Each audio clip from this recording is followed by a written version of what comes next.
Message देणं गरजेचं आहे का नाही? मेसेज तुमचा आला का आम्हाला? फ्लाईट दिली इथं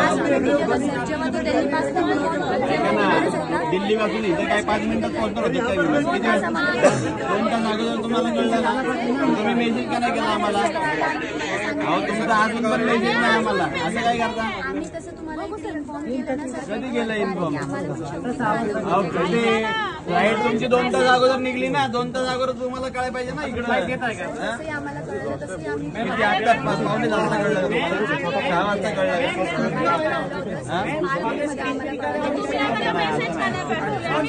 मॅडम 2 तास अगोदर तुम्हाला कळलं. मला एक सांगा, फ्लाईट 3 वाजता दिल्लीवरनं किती वाजता? 4 वाजता. 4ला तुम्हाला कळलं फ्लाईट दिल्ली झालं. बरं 5ला कळालं तुम्हाला. तुम्ही आम्हाला मेसेज देणार